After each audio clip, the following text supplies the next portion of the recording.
আমাদের এটা 2 ফিট পর্যন্ত ছিল। এখন এই এক্সট্রা লাইনগুলো কেটে দিব। এরপর রেক্টেঙ্গল টুল নিব।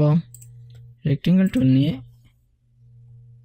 এটি সিলেক্ট করব, সিলেক্ট করে পিছন দিকে দিয়ে 5 লিখে এন্টার দিব, এটি কাটা হয়ে যাবে।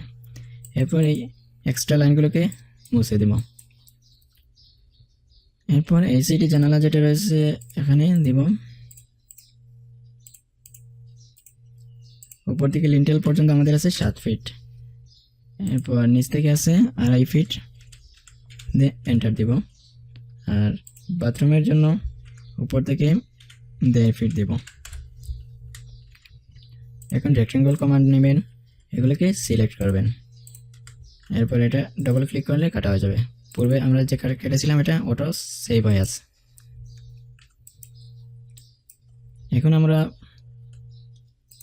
সিঁড়ির যে জানালা আছে সেটা সাধারণত 7 ফিটের উপর থেকে হয়ে থাকে, আমরা সেটাও কাটবো। 7 ফিট দিয়ে এন্টার দিব, নিচ থেকে দিব 2.5 ফিট।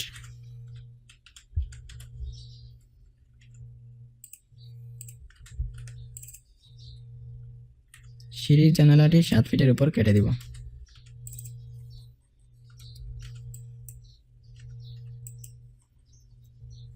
আমরা এই পর্যায়ে এই সম্পূর্ণ অংশটিকে গ্রুপ করে রেখে দিব। রাইট বাটন ক্লিক করবেন, এরপর গ্রুপ অপশনে যাবেন, মেক গ্রুপে দিবেন। এরপর আমরা ফ্লোর প্ল্যানটি নিচে নামিয়ে নিব।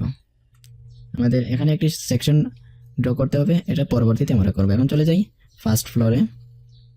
পূর্বের মতো চতুর্দিকের বাইরে যে দেয়াল আছে সেটা রেক্টেঙ্গল দিয়ে সিলেক্ট করবেন।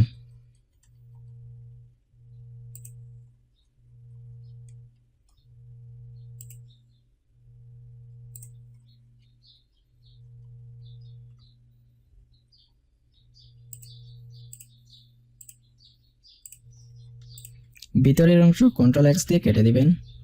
এরপর এটাকে উপরে তুলবেন 10 ফিট হাইটে। এটাও সেম